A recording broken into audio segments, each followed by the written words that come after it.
Presidente, attraverso il cartolato di Canopé, ci avete presentato la vostra visione, mica un fondo strategico, ma a maniera che voi proponete di lavorare.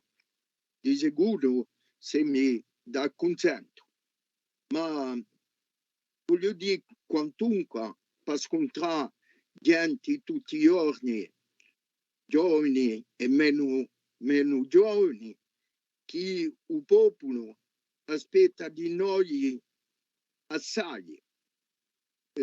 Considerate anche quando mi parla anche i giovani coscienti di vita di oggi, che c'è una necessità di uno sforzo tremendo.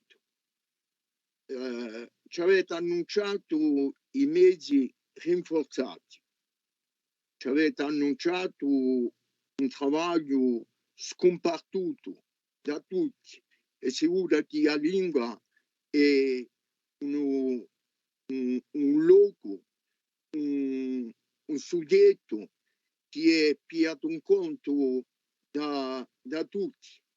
Ma vi voglio far rimarcare di noi che in un sistema d'educazione francese si impara la lingua come una lingua straniera, e la lingua stessa, a sapete, non basta mica.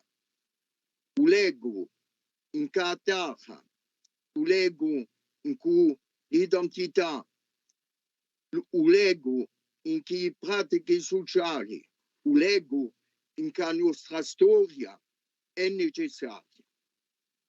Secondo punto, ciò che primordiale oggi, anche a livello universitario, mi risponderanno, è una lingua del nord. Non mica la diversità della lingua corsa. Io penso che questa diversità è una ricchezza maggiore che viene da lontano, che ha permesso al nostro popolo di andare, di venire, di costruire, di va. La lingua del popolo, la diversità del popolo.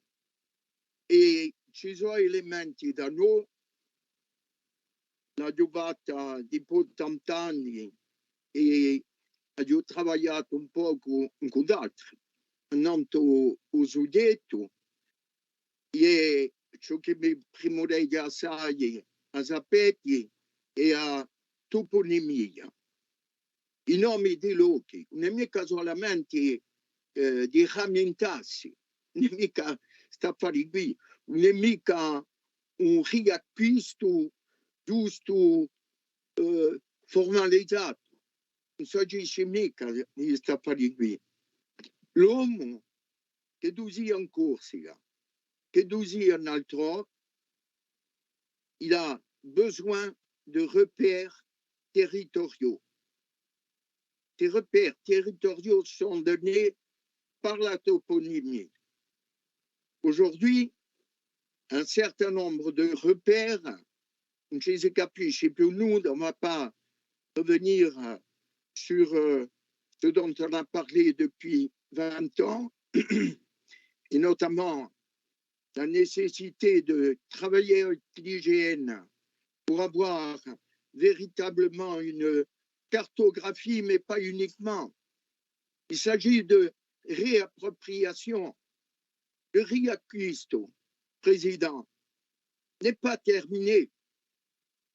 Il faut que nos jeunes, nous-mêmes, sachons que tel endroit a non seulement un nom, mais a une histoire, a trait à notre vie, a trait à ce qu'on appelle le peuple corse. Donc je crois qu'il y a un énorme effort. Je souhaite bien entendu, que les moyens mis à disposition soient en conséquence de l'effort. Et j'espère, bien entendu, que chacun apportera sa pierre à l'édifice. Si on réussit au niveau de la langue, de l'identité, de tout ce qu'il peut y avoir autour, je pense qu'on peut réussir sur le reste. En tout cas, je vous remercie d'avoir entrebâillé cette porte.